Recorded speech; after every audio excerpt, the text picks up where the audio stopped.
Okay, I wanted to thank everybody for being here.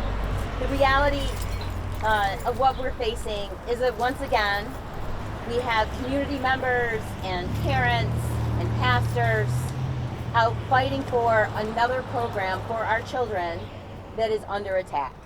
The Job Corps program, which is a path forward for our kids. It helps them get them ready for jobs by giving them an opportunity to finally get a GED. We offer them a future through the Job Corps program.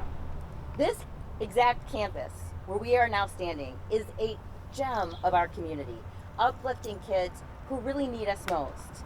Kids are learning new skills, working hard, and doing everything we ask them to do.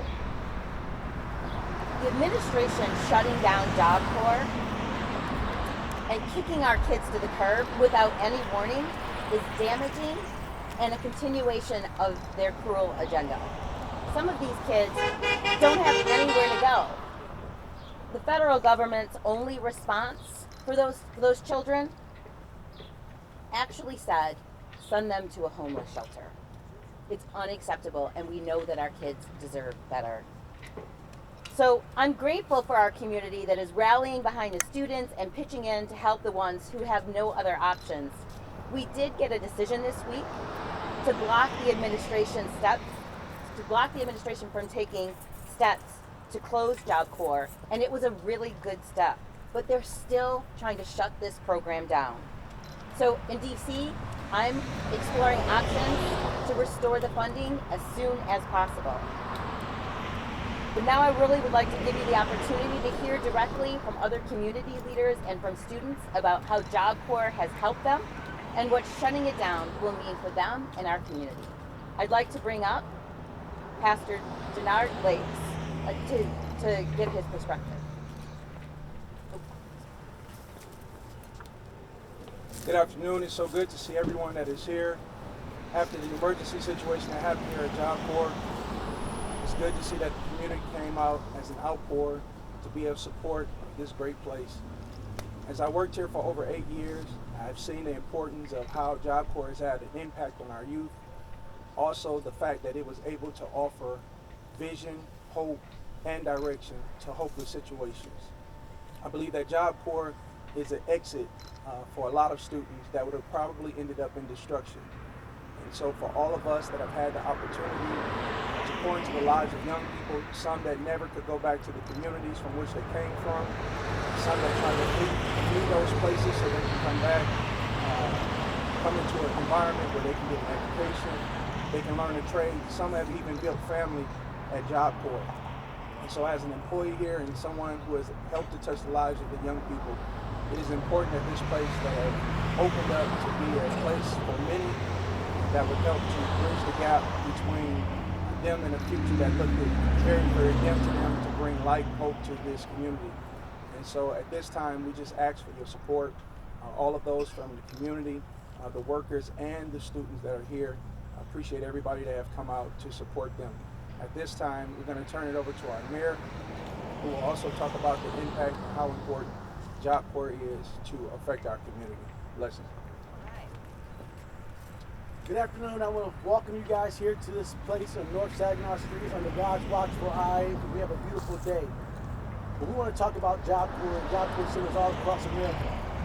Since the mid-1960s, Job Corps have been placed in communities like Flint to be able to make sure that we can put kids and young people on the right trajectory to be productive citizens. In 1994, this facility was constructed right here on the north side of the city of Flint. And in 1997, we opened the doors. I happen to be one of the first managers here in that time in 1997. But definitely we are called to action right now today. Many times you hear people preaching on a problem, but very seldomly you see them engaging in problem solving and engaging on resolution. I want to thank the Congresswoman River today from our congressional delegation who called and snapped into action immediately when the federal government said they were going to pull this back. So we should be confident that we have some people there fighting, that's engaging and activating on solution-driven opportunities for this center and for the young people. Here in the city of Flint, we are partnering and working together with our faith-based community, also our congressional delegation in Washington, D.C., and and also our Congressperson Rivet here. We're working on behalf of these families, not only here in the city of Flint, but throughout our nation, to be able to say no. We have a center in Detroit, in Grand Rapids, and here in the city of Flint. But definitely, we're not going to take this laying down. The courts have stepped in and engaged, but we stand ready to make sure that there's no negative impact further to those young people that are here in the city. So the city of Flint is standing ready to support in conjunction with our partners to be able to make sure that we can continue the level of service Americans all throughout our country. But here, we're standing our ground. Flint, Flint, Flint. We want to make sure we show the nation how to stand up and fight. And so once again, I want to thank Congresswoman Rivet for engaging this level of partnership and springing into action, activating on the solution, and just not preaching on the problem. Thank you.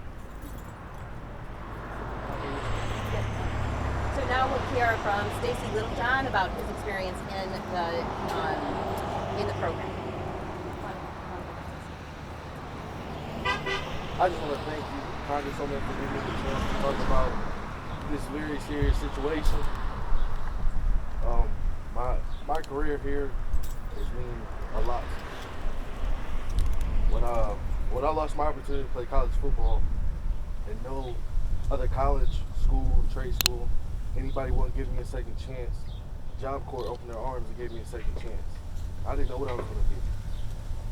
Coming from different states all the way to Flint, Michigan, not knowing anybody, not knowing anything, not knowing about resources, networking, not knowing how to live on my own.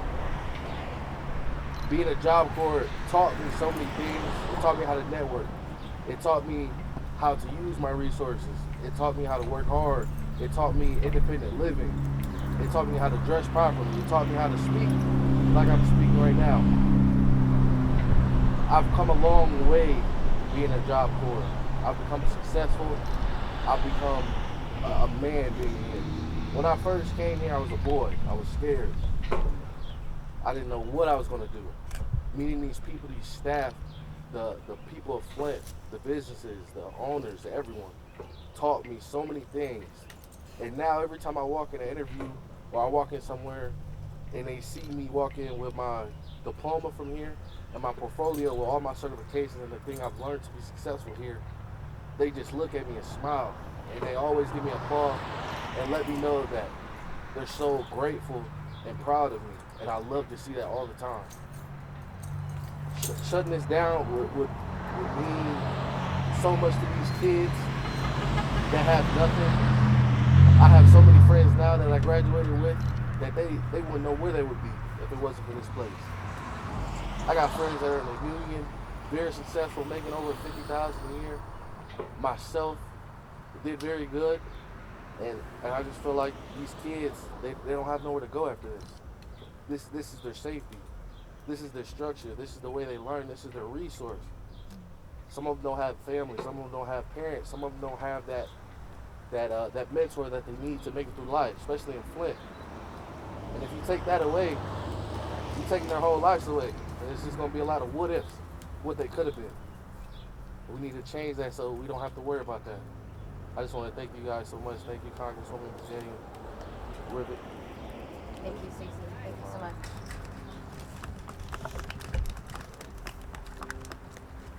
You know, what really struck me before we started, Stacey and I were talking, he was telling me about his experience, and he was also telling me about what the work he wants to do in the future, to work in mental health and to be able to help kids and young people that are going through some of the things that he went through.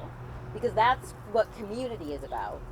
It's about getting help when we need it and then turning around and helping other people. And that is what the soul of this community is about. What I'm particularly concerned with is it's not just Job Corps that's under attack.